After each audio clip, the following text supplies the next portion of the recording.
Hello दोस्तों, कैसे हैं आप लोग? ठीक हैं। इस वीडियो के अंदर हम डिस्कस करेंगे सीपीसी का ऑर्डर 1, जिसके रूल हैं 13, 1 से लेकर 13। और आपको मैं बताता चलूं कि लॉ गेट की सीरीज़ चल रही है, उस हवाले से हम ये सिलेबस कवर कर रहे हैं। देखें, अभी तक जो सीपीसी के जो सेक्शंस लॉ गेट का जो सिलेबस में जो शामिल हैं वो सब हम डिस्कस कर चुके हैं। अब हम ऑर्डर्स डिस्कस करेंगे, तो इस हवाले से इस वीडियो के अंदर हम फर्स्ट ऑर्डर को डिस्कस करेंगे। देखें, ऑर्डर 1 जो है ना, ये सूट के मुतल्लिक है कि इसमें जब आप सिविल मुकदमा दायर करते हैं तो उसमें दो पार्टीज़ होती हैं, एक डिफेंडेंट होता है और एक प्लेंटिफ होता है। एक वो होता है जिसने शिकायत लगानी होती है, एक वो होता है जिसके खिलाफ शिकायत लग रही होती है। ठीक है। ये जो ऑर्डर 1 है ना, ये एक्चुअली इन दोनों पार्टीज़ के मुतल्लिक है कि ये किस तरह मुकदमे का हिस्सा बन सकते हैं, क्या कर सकते हैं, ये सारा कुछ। तो अब आपको मैं ना ज़्यादा टेक्निकल लैंग्वेज में नहीं जाऊँगा, मैं आपको सिर्फ एग्ज़ाम्पल के ज़रिए ये सारा समझाऊँगा और बड़ा आसान करके, ठीक है? नंबर 1, सबसे पहला रूल नंबर 1 है, रूल नंबर 1 ये है कि जनाब किसी केस के अंदर जो बहुत सारे प्लेंटिफ्स हैं ना, वो उस केस का हिस्सा बन सकते हैं। मिसाल के तौर पर एक कार एक्सीडेंट हुआ है, ठीक है? और कार एक्सीडेंट में बहुत सारे लोग ज़ख्मी हुए हैं। अब बहुत सारे लोग जो है ना, वो सारे के सारे इस केस के अंदर प्लेंटिफ्स बन सकते हैं। बस सिंपल इतनी सी बात है। क्यों? क्यों ये सारे के सारे क्यों प्लेंटिफ्स बने हैं? वो इसकी वजह ये है क्योंकि इवेंट एक है और लीगल क्वेश्चन भी एक है, इश्यू भी एक है, मामला भी एक है। यानी आपने अपनी गाड़ी से ना 4 बंदों को हिट किया है, तो अब 4 बंदे आपके खिलाफ एक ही केस के अंदर जो है ना पिटिशनर बन जाएंगे, प्लेंटिफ्स बन जाएंगे और वो आपके खिलाफ मुकदमा दायर करेंगे, क्योंकि इन चारों लोगों का इसी इवेंट से ताल्लुक़ है और लीगल क्वेश्चन भी सेम है और जो फैक्ट हैं वो भी सेम है, हर चीज़ सेम है, तो ज़ाहिर बात है तो ये इस केस का हिस्सा बन जाएंगे। ठीक हो गया जी, ये हो गया रूल नंबर 1। रूल नंबर 2 ये कहता है, अगर एक केस के अंदर बहुत सारे प्लेंटिफ्स हैं या मिसाल के तौर पर 2 प्लेंटिफ्स हैं, वो मिल के ना केस फाइल करते हैं किसी शख्स के खिलाफ, लेकिन आगे चलकर उन दोनों के जो क्लेम्स हैं ना वो डिफरेंट हो जाते हैं या डिफरेंट हैं, तो उस सूरत में फिर अदालत के पास ये राइट है कि वो उन दोनों के मामलात को अलग अलग डील करे, यानी दोनों का अलग अलग केस कर दे। ये भी हो सकता है, यानी शुरू में आप लोग साथ में गए मुकदमे के अंदर कि चलो यार फलां शख्स के खिलाफ केस फाइल करते हैं, प्रॉपर्टी उसने कब्जे में रखी हुई है, लेकिन आगे चल के आप लोगों का जो क्लेम्स है उसमें थोड़ी परेशानी आ रही है, कन्फ्यूजन हो रही है, तो फिर अदालत आप दोनों के क्लेम को अलग अलग डील करेगी, यानी दोनों का अलग अलग मुकदमा कर देगी। तो ये भी हो सकता है। उसके बाद है रूल नंबर 3। जिस तरह रूल नंबर 1 के अंदर बहुत सारे प्लेंटिफ्स मिल के एक शख्स के खिलाफ मुकदमा दायर करते हैं, इसी तरीके से इस केस में भी ये है कि आप यानी 4 लोगों ने मिल के आपको हिट किया है, 4 लोगों ने मिल के आपकी गाड़ी को नुकसान पहुंचाया है, तो आप जनाब एक ही केस के अंदर चारों के चारों लोगों को डिफेंडेंट बना सकते हैं, यानी चारों को लोगों को मिल के इनको आप सू कर सकते हैं, क्योंकि वो सेम इवेंट है, सेम मामला है, सेम फैक्ट है, सेम लीगल क्वेश्चन है। वही जो रूल नंबर 1 है वही रूल नंबर 3 में, यानी कि बस रिवर्स अप्लाई होगा। उसके बाद है रूल नंबर 4। या रूल नंबर 4 ये कहता है कि देखें, अब एक केस है उसमें 4 प्लेंटिफ्स हैं और 4 डिफेंडेंट हैं, ठीक है? अब ज़रूरी नहीं है कि अदालत सबको एक जैसा कंपनसेशन दे, किसी को कंपनसेशन देगी, किसी को नहीं देगी, और इसी तरीके से सब डिफेंडेंट को यानी कि वो सज़ा नहीं सुनाएगी, बल्कि किसी को सुनाएगी, किसी को नहीं सुनाएगी। तो यानी ये ज़रूरी नहीं होता कि भाई अगर एक केस के अंदर 4 प्लेंटिफ्स हैं और 4 डिफेंडेंट हैं, तो जो 4 प्लेंटिफ्स कह रहे हैं कि हमें ये चीज़ दी जाए, अदालत से उन्होंने दरख्वास्त की है, तो अदालत सबको एंटरटेन ज़रूरी नहीं है कि वो करे। किसी को कोई किसी को कंपनसेशन दे, किसी को नहीं दे, और इसी तरीके से जो डिफेंडेंट हैं उन सबको वो यानी कि रिस्पॉन्सिबल बनाए, सबको वो जनाब ये डिक्लेयर कर दे कि जी ये लोग ज़िम्मेदार हैं, ऐसा भी नहीं है। अब वो केस को देख के बताया जा सकता है कि यार ये सिर्फ 2 बंदे ज़िम्मेदार हैं, बाकी 2 वैसे फ्री में जो है ना वो नामज़द हो चुके हैं। तो यानी ये ज़रूरी नहीं होता कि केस के अंदर अगर आपने 10 बंदों का नाम लगा दिया है कि 10 बंदों ने आपके साथ आपकी गाड़ी को नुकसान हुआ है, तो अदालत 10 बंदों को एक जैसी सज़ा सुनाए। ये भी तो हो सकता है कि 10 में से 5 रियल बंदे हों और 5 लोग वैसे आपने शामिल कर लिए जिनका उस केस से ताल्लुक ही नहीं है, उन्होंने आपकी गाड़ी को हिट भी नहीं किया था। ठीक हो गया जी, ये हो गया रूल नंबर 4। उसके बाद है रूल नंबर 5।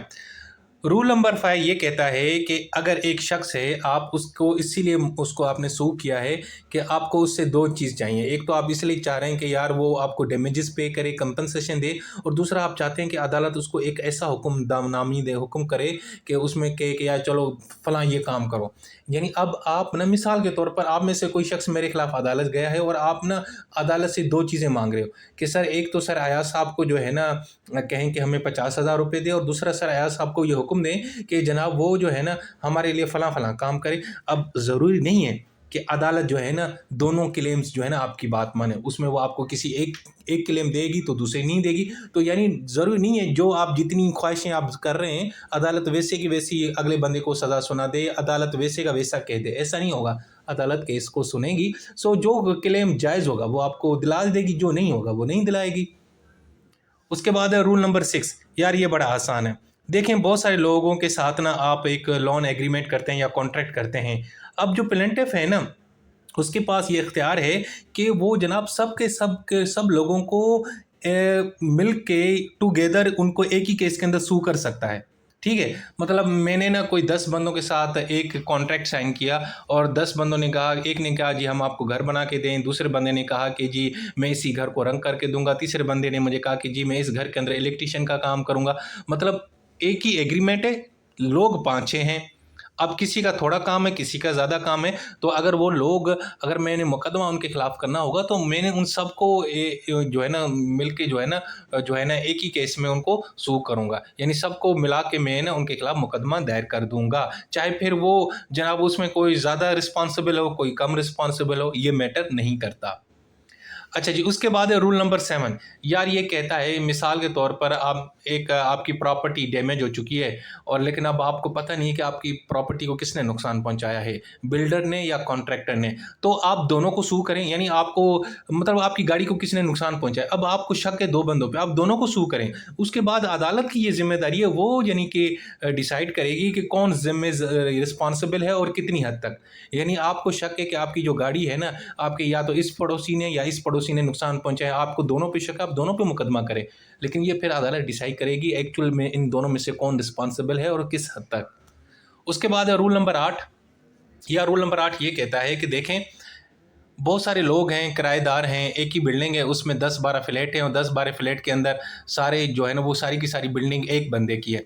अब वो सारे के सारे जो किराएदार हैं ना वो मालिक मकान से तंग हैं। तो अब उसमें क्या हो सकता है, और सबका एक ही इशू है कि पानी नहीं मिल रहा भाई, और ये बंदा पैसे ले लेता है हमसे लेकिन पानी प्रोवाइड नहीं करता, ठीक है, या पानी की मोटर ख़राब रहती है। तो उसमें कोई एक किराएदार, एक टेनेंट दूसरे टेनेंट्स के बिहाफ पे जो है ना किराएदार जो है ना मालिक, उसके खिलाफ मुकदमा दायर कर सकता है। ठीक है, मिसाल के तौर पर 10 लोग एक बिल्डिंग में रहते हैं, सबके पास अपना अपना फ्लैट है, और उसमें से एक फ्लैट वाला मालिक मकान के खिलाफ केस फाइल करेगा, तो वो समझो कि वो जो 9 बंदे हैं वो भी एक्चुअली शामिल हो जाएंगे। लेकिन यहाँ पे फिर अदालत चल के ये करेगी कि जनाब जब बहुत सारे लोग मिल के किसी एक शख्स के खिलाफ मुकदमा दायर करते हैं ना, तो ये अदालत की जिम्मेदारी है कि जो बाकी लोग हैं ना उनको इन्फॉर्म करे, बाकी लोगों को भी इन्फॉर्म करे कि जी ये मामला चल रहा है, ताकि अगर वो केस को ज्वाइन कर सकें तो कर लें, नहीं तो कोई मसला नहीं है। लेकिन उनके बिहाफ पे एक बंदा वो केस को कैरी ऑन करेगा और केस में शामिल होता रहेगा। उसके बाद है रूल नंबर 9।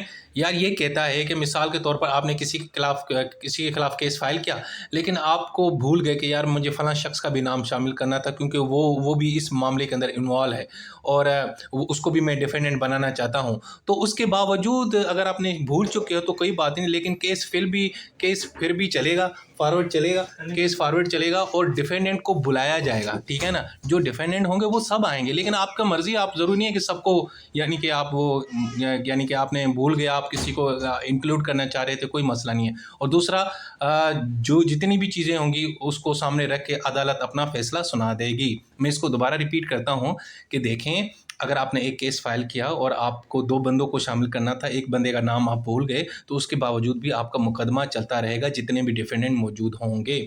ओके जी। उसके बाद है रूल नंबर 10। रूल नंबर 10 में ये है, अगर आपने किसी केस फाइल किया और गलत नाम लिख लिया, तो फिर आप अदालत इजाज़त देगी आपको कि आपने सही बंदे का नाम लिखें। यानी आपने शबीर लिखना था, आपने बशीर लिख लिया, ठीक है। इसी तरीके से, और अगर आप चाहते हैं कि इस केस के अंदर फ़लाँ शख्स डिफेंडेंट होना चाहिए, तो अदालत वो उसको भी केस के अंदर ऐड कर देगी। उसके बाद है रूल नंबर 11। रूल नंबर 11 ये कहता है कि यार आपने एक दफ़ा केस शुरू किया किसी के खिलाफ, लेकिन आगे चल के आप ना उसको कैरी ऑन नहीं कर सके, तो फिर अदालत किसी और को इजाज़त दे सकती है कि जी आप इसके बिहाफ पे इस केस को लेके चलें, उसका फैमिली मेम्बर या भाई या रिश्तेदार।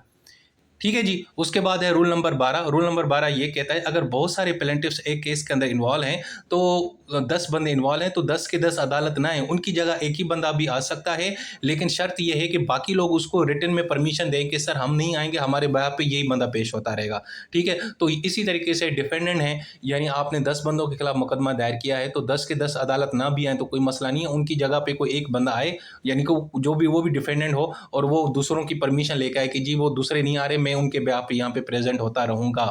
ठीक है जी। उसके बाद है रूल नंबर 13। रूल नंबर 13 ये कहता है कि भाई देखें, अगर अदालत अगर किसी मुकदमे के अंदर एक बंदा है उसका नाम आपने नहीं लिखा, वो भूल गए, या किसी का आपने गलती से नाम ऐड किया, तो जनाब वो आपको फिर ऑब्जेक्शन केस के शुरू में उठाना है। यानी मिसाल के तौर पर आपका नाम किसी बंदे ने मुकदमे में डाल दिया, तो आपको पता चल गया, तो आपने जल्दी जल्दी भेजा ना, ऑब्जेक्शन उठाना है, अदालत पहुंचना है। ये नहीं है कि आप बस सोते रहेंगे ठीक है कोई बात नहीं।